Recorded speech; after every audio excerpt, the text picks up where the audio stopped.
warahmatullahi wabarakatuh. Selamat pagi, salam sejahtera untuk kita semua. Perkenalkan, saya Fida Asfia, dosen pada program studi Administrasi Kesehatan Universitas Banten Jaya. Pada kesempatan kali ini, saya akan menyampaikan salah satu mata kuliah yang saya ampu, yaitu Dasar Ilmu Kesehatan Masyarakat. Mata kuliah ini berada di semester 1 dengan bobot 3 SKS. Pemaparan ini dibuat dalam rangka mengikuti sertifikasi dosen tahun 2025 sebagai pernyataan diri dosen untuk menunjang Tridharma Perguruan Tinggi atau disingkat dengan PDD UKT-PT di bidang pengajaran.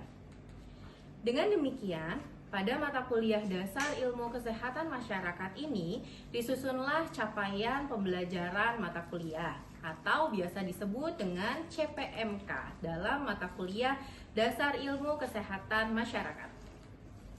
CPMK adalah kemampuan yang dijabarkan secara spesifik dari capaian program studi yang dibebankan kepada mata kuliah dan bersifat spesifik terhadap bahan kajian atau materi pembelajaran mata kuliah tersebut. Adapun CPMK dalam mata kuliah ini adalah memahami dasar ilmu kesehatan masyarakat, memahami sejarah kesehatan masyarakat, memahami konsep sehat sakit, memahami konsep pencegahan penyakit, memahami tentang pilar keilmuan dari cabang ilmu kesehatan masyarakat, memahami analisis program kesehatan, dan memahami tentang sistem kesehatan nasional. Adapun materi dalam mata kuliah Dasar Ilmu Kesehatan Masyarakat ini adalah yang pertama, konsep dan ruang lingkup kesehatan masyarakat. Yang kedua, perkembangan kesehatan masyarakat di dunia dan di Indonesia. Yang ketiga, konsep dasar kesehatan dan keselamatan kerja serta konsep kesehatan reproduksi. Yang keempat, konsep administrasi kesehatan serta promosi kesehatan. Yang kelima, konsep dasar biostatistik dan epidemiologi. Yang keenam, mengenai faktor dan daur penyakit. Yang ketujuh, tentang riwayat alamiah penyakit. Yang kedelapan, konsep pencegahan penyakit. Yang kesembilan, metode analisis masalah kesehatan. Dan yang kesepuluh adalah mengenai sistem kesehatan nasional. Dalam hal ini, Universitas Banten Jaya memberikan fasilitas sistem informasi akademik yang dapat diakses oleh mahasiswa serta dosen yang bertujuan untuk memudahkan proses pembelajaran serta evaluasi perkuliahan. Dalam perkuliahan mata kuliah Dasar Ilmu Kesehatan Masyarakat ini, pembelajaran yang diterapkan itu menggunakan student center learning yang menitipberatkan kepada studi kasus sehingga para mahasiswa mengembangkan kreativitas dan daya analisis terkait isu-isu terkini.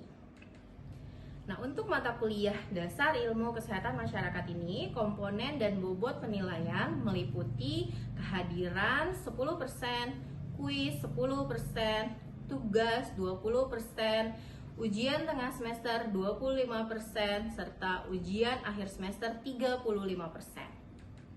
Demikian rencana pembelajaran yang bisa saya sampaikan pada mata kuliah Dasar Ilmu Kesehatan Masyarakat. Semoga CPMK yang diberikan pada mata kuliah ini dapat sesuai dengan yang diharapkan dan ditargetkan oleh dosen. Terima kasih. Wabillahi taufiq wa hidayah. Wassalamualaikum warahmatullahi wabarakatuh.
gimana? Sehat? Alhamdulillah. Baik, sebelum kita mulai perkuliahan hari ini, lebih baiknya kita berdoa dulu sebelum kita mulai perkuliahan. Silahkan Aryo dipimpin untuk doa bersamanya. Sebelum belajar, mari kita membaca doa sesuai percaya masing-masing. Berdoa dimulai.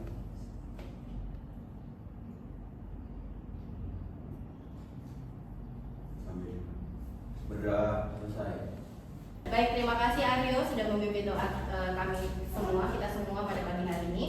Sebelum kita mulai perkuliahan, saya akan mengabsensi dulu kehadiran teman-teman pada hari ini.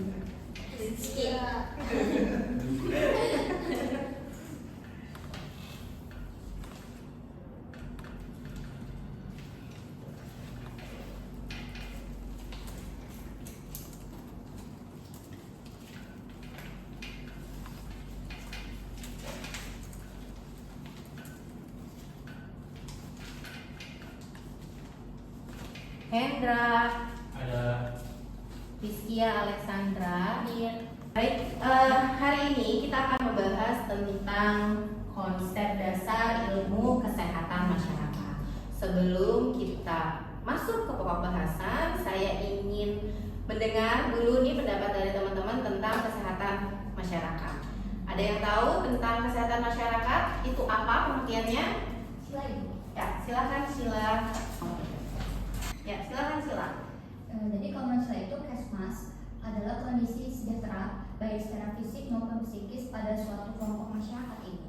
Oh ya, oke. Kita berikan tepuk tangan dulu buat saudara Sila. Baik, terima kasih Sila sudah mengemukakan pendapatnya. Jadi betul ya teman-teman apa yang tadi disampaikan Sila, bahwa memang kesehatan masyarakat itu bagaimana keadaan sejahtera.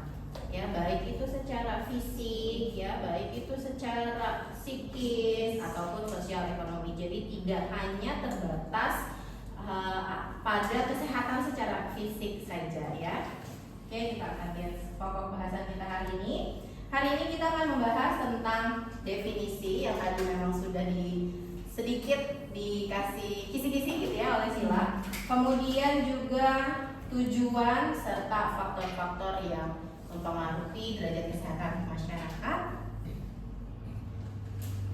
Nah, apa itu kesehatan masyarakat? Bahwa kesehatan adalah keadaan sehat baik secara fisik, mental, spiritual maupun sosial yang memungkinkan setiap orang untuk hidup produktif secara sosial dan ekonomi. Jadi tujuan dari kesehatan itu adalah bagaimana kita bisa sehat secara segala aspek, ya, baik itu fisik ataupun psikis ataupun sosial. Supaya apa? Supaya kita bisa lebih produktif gitu ya. Bayangkan kalau misalkan seluruh individu yang ada di masyarakat itu aware sama kesehatannya, peduli dengan kesehatannya, maka mereka pasti akan lebih bisa kreatif, lebih produktif, sehingga tujuan besarnya apa? Tujuan besarnya adalah bisa membangun negeri kita menjadi negara maju begitu ya, seperti itu.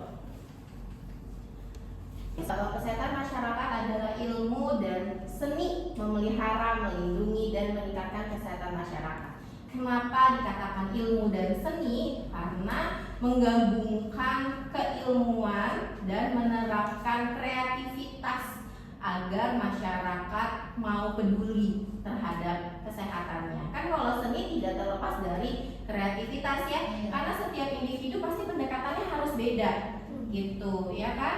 Si A mungkin kita berikan edukasi aja dia udah paham, tapi si B harus dicontohin, gitu, sehingga memadukan ilmu dan seni dalam memelihara, melindungi dan meningkatkan kesehatan masyarakat itu adalah pengertian atau definisi dari kesehatan masyarakat itu sendiri.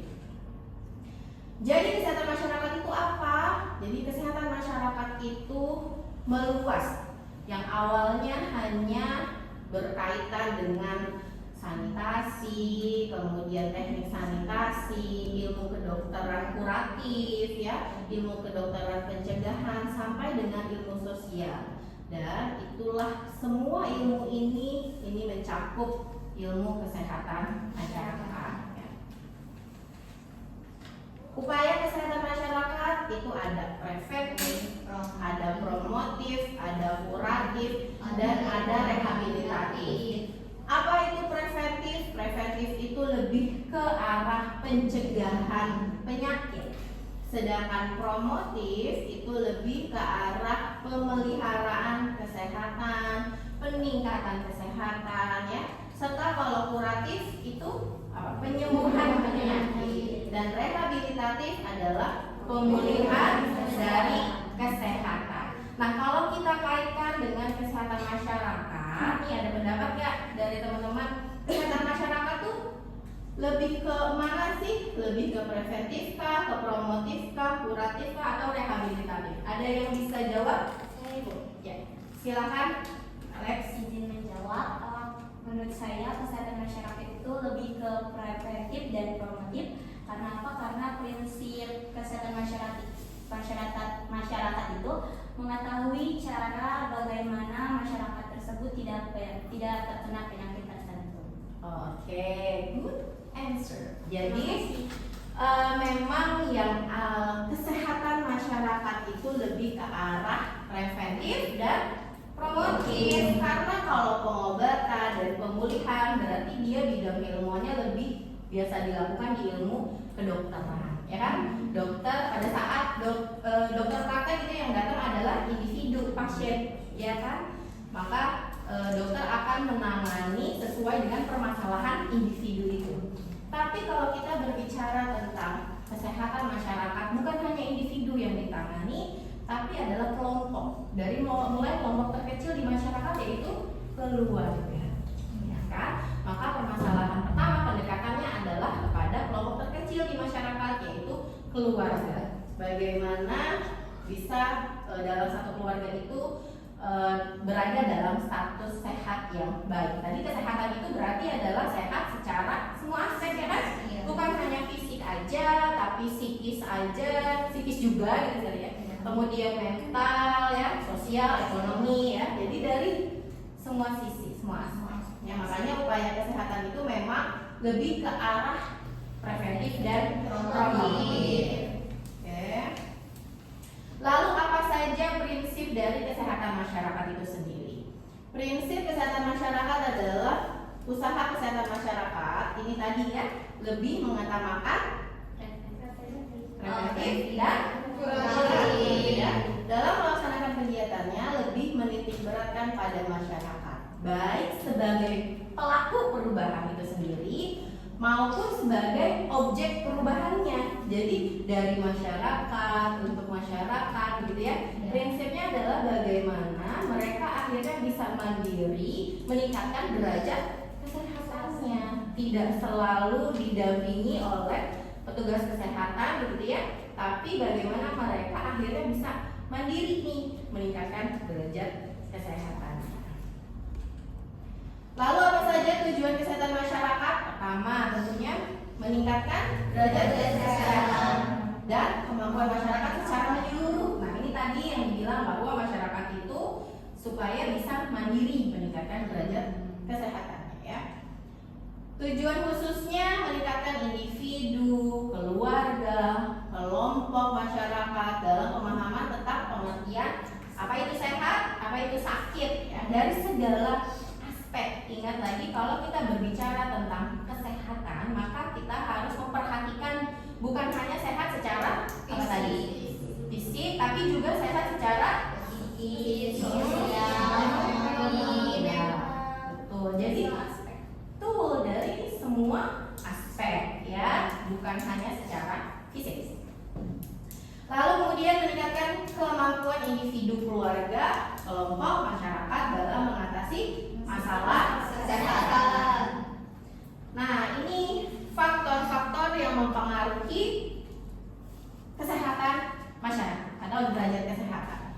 Ada yang disebut dengan tokoh H.L. Bloom namanya, kemudian teori ini disebut dengan Bloom Theory, bahwa menurut Bloom ini ya ada beberapa faktor yang mempengaruhi derajat kesehatan. Ada faktor penduduk atau herediter atau biasa kita sebut dengan genetik ya. Ada juga yang disebut dengan faktor pelayanan kesehatannya. Contohnya misalkan aksesibilitasnya. Kalau kita berbicara tentang aksesibilitas, tidak hanya terpaku pada segi jarak.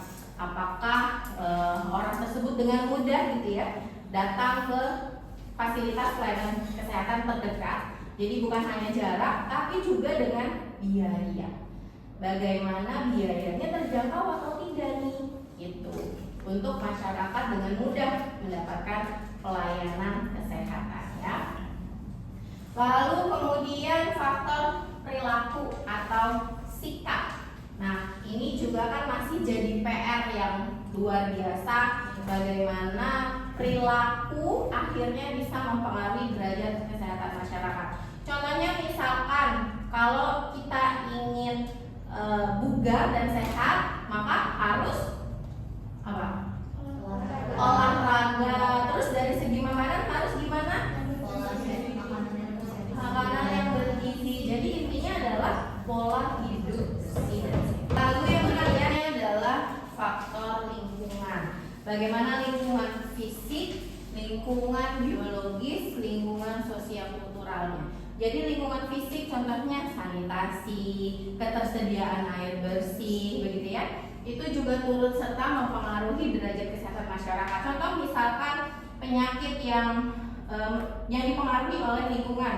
Kalau lingkungannya kotor, banyak sampah-sampah yang kemudian bisa menampung air hujan nih, bekas botol minuman misalkan, ada air hujan kemudian tertampung, jadi bisa tempat untuk sarang nyamuk. Akhirnya jadi nyamuk apa? Biasanya yang suka di ya betul DBD ya kan? Akhirnya bisa tuh DBD tuh bisa mewabah lah. Semua orang yang di sekitar situ bisa terinfeksi virus DBD karena lingkungannya mendukung gitu untuk pertumbuhan penyakit, begitu ya, seperti itu. Lalu tadi adalah derajat atau faktor-faktor yang mempengaruhi derajat kesehatan masyarakat, ya kan? Ada apa aja tadi? Ada perilaku, terus Ada penduduk, terus pelayanan kesehatan dan lingkungan, gitu ya. Jadi ada 4 tadi faktor yang mempengaruhi derajat kesehatan masyarakat. Lalu dalam kesehatan masyarakat tuh ada ilmu yang menjadi pilar utama dalam kesehatan masyarakat. Pertama adalah epidemiologi. Ini adalah ilmu yang kemudian mempelajari tentang penyebaran penyakit, gitu ya.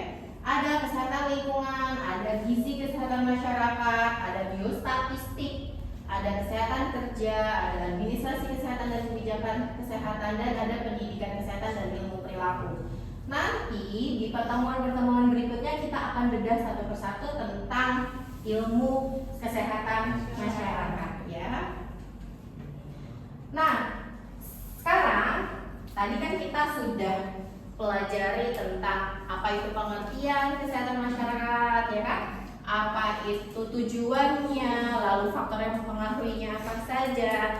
Saya punya bahan untuk kita diskusi. Saya minta kalian bagi menjadi 2 kelompok. Saya akan berikan bahan diskusi untuk teman-teman membedah, ya, berdasarkan jurnal tersebut.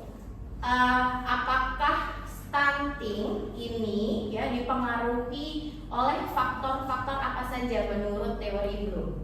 Bagikan jurnal sebagai bahan diskusi ya. Jadi ini adalah jurnal tentang faktor-faktor yang berhubungan dengan kejadian stunting pada balita di Kelurahan Tunjung Teja, Kecamatan Tunjung Teja, Kabupaten Serang, Provinsi Banten. Silahkan kalian kaitkan dengan faktor-faktor yang mempengaruhi menurut Bloom tadi. Kemudian dibedah nih di jurnal ini, berdasarkan jurnal ini, lalu dikaitkan dengan teori Bloom. Apa saja nih faktor-faktor yang mempengaruhi kejadian stunting? Kira-kira dari mana sih faktornya? Perilaku nggak ya? Kayaknya kalau menurut kita masuknya ke perilaku nggak sih? Karena kan ini kan ada pola asuh tentang perawatan anak juga. Sebenarnya kan kita juga kayak anak usia 5 tahun itu tidak mempengaruhi ASI yang baik itu kan? Iya sih, benar juga. Karena dia juga tidak mendapatkan ganti ASI yang bagus itu. Berarti ke perilaku ya, Bro? Iya, betul. Baiklah, kalau itu langsung ke perilaku. Dari jurnal ini ada hubungannya antara riwayat imunisasi sama stunting loh. Tapi kayaknya bukan riwayat imunisasi aja nggak sih? Bisa jadi dari lingkungannya juga. Ini kan harus ada air bersih. Iya, faktor akhir ya. Terus perilaku juga nggak sih? Iya, bisa jadi juga. Apakah sudah selesai diskusinya? Sudah, Ibu. Baik, saya akan mempersilahkan terlebih dahulu kelompok 1 untuk memaparkan hasil diskusinya. Dari kelompok 1, siapa yang akan mewakili? Tika. Ya, silakan Tika. Baik, Ibu, terima kasih. Di sini saya akan mengungkapkan sedikit penjelasan tentang diskusi kami. Menurut kelompok kami yang paling mempengaruhi stunting adalah perilaku. Karena berdasarkan jurnal, fakta yang mempengaruhi adalah pola asuh anak tentang perawatan anak yang kurang baik. Dibuktikan dengan faktor jurnal yang dinyatakan 60% anak usia 0-6 bulan tidak mendapatkan ASI yang baik, dan 2 dari 3 anak tidak mendapatkan MPASI. Oke, berikan tepuk tangan dulu. Terima kasih kelompok 1 sudah memaparkan dengan baik begitu ya hasil diskusinya. Saya akan persilakan kelompok berikutnya, kelompok 2. Siapa yang akan mewakili? Silakan. Oke, terima kasih Ibu. Saya akan memaparkan hasil dari diskusi dari kelompok kami ya. Keseluruhan faktor yang ada di Bloom saling berkontribusi menyumbang pengaruh terhadap kejadian stunting. Memang betul yang dipaparkan oleh kelompok 1 tadi bahwa perilaku memang faktor langsung dari stunting. Tapi sebenarnya perilaku ini hanyalah efek domino 3 faktor lainnya. Misalnya yang pertama itu ada faktor herediter atau penduduk. Kita tahu kalau masalah stunting ini adalah akumulasi dari ketidakcukupan gizi yang berlangsung lama mulai hamil sampai usia 24 bulan sehingga terjadi kegagalan pertumbuhan. Faktor lingkungannya, lingkungan sosial misalnya, keadaan ekonomi yang kurang mampu, menurunkan kemampuan keluarga dalam memenuhi kebutuhan gizi keluarga. Yang ketiga ada faktor pelayanan kesehatan. Kemudahan akses terhadap pelayanan kesehatan juga berpenting Ibu. Baik itu dari segi jarak ataupun biaya untuk memudahkan masyarakat mendapatkan pelayanan kesehatan yang bermutu. Mungkin itu saja yang kelompok kami, hasil diskusi kelompok kami. Terima kasih. Biasa, kita berikan tepuk tangan dulu buat teman-teman ya. Terima kasih tadi hasil diskusinya sudah berjalan dengan baik dan lancar, dan saya sangat mengapresiasi jawaban dari teman-teman semua. Jadi memang kalau bisa disempurnakan bahwa untuk stunting atau masalah kesehatan lainnya, semua faktor itu pasti ada peranannya masing-masing. Walaupun memang biasanya faktor perilaku yang akhirnya lebih dominan didukung dengan faktor lingkungan, faktor akses pelayanan kesehatan gitu ya, dan juga faktor genetik. Selanjutnya kita akan buka sesi tanya jawab terkait dengan materi. Apabila ada yang ingin ditanyakan, silakan. Bagi yang ingin bertanya, silakan Hendra. Saya ingin bertanya bagaimana cara meningkatkan kesehatan masyarakat. Good question. Jadi ini adalah pertanyaan besar sebenarnya. Questionnya itu bagaimana sih cara meningkatkan derajat kesehatan masyarakat, gitu ya. Tadi kan kalau berdasarkan teori-teori bahwa upaya-upaya kesehatan masyarakat itu ada promotif, ada preventif, gitu kan, ada kuratif dan ada rehabilitatif. Tapi poin pentingnya adalah kalau untuk kesehatan masyarakat maka usaha promotif dan preventifnya harus dikencangin begitu ya, harus lebih besar gitu untuk kemudian bisa meningkatkan derajat kesehatan masyarakat. Tentunya faktor yang mempengaruhinya juga harus dikontrol, bagaimana faktor lingkungannya, bagaimana faktor genetiknya, bagaimana faktor perilaku, serta bagaimana faktor pelayanan kesehatan. Sehingga itu masih menjadi PR yang luar biasa untuk kita bersama. Maka poin pentingnya apa ada? Yaitu peran serta masyarakat. Bagaimana kita sebagai ibaratnya sebagai agent of change, begitu ya, agen pembaharu nih di masyarakat, bisa memotivasi, menggerakkan masyarakat, menggerakkan tokoh-tokoh masyarakat untuk bersama-sama meningkatkan derajat kesehatan masyarakat. Karena prinsipnya derajat kesehatan masyarakat adalah dari masyarakat itu sendiri dan untuk masyarakat itu sendiri. Jadi memang ini masih menjadi PR yang besar gitu ya, PR kita bersama. Bagaimana kita tetap gencar untuk melakukan edukasi ya. Jadi itu bagaimana kita bisa edukasi, bagaimana meningkatkan derajat kesehatan masyarakat, mengajak kerjasama masyarakat dan melibatkan para tokoh masyarakat untuk bisa menggerakkan. Jadi itu ya, melalui promosi ya, atau edukasi kesehatan, lalu peran serta masyarakat gitu ya. Dan juga jangan lupa yang terakhir adalah promosi sosialisasi. Sosialisasi sekarang eranya media sosial. Jadi digunakanlah media sosial, membuat konten-konten yang menarik sehingga masyarakat tertarik nih dengan apa isi dari konten itu. Yang sebenarnya konten itu digunakan untuk meningkatkan derajat kesehatan masyarakat. Baik, itu saja ya. Terima kasih banyak atas perhatiannya. Alhamdulillahirobbilalamin, kita sudah berada di akhir materi ini. Terima kasih atas perhatiannya. Wassalamualaikum warahmatullahi wabarakatuh.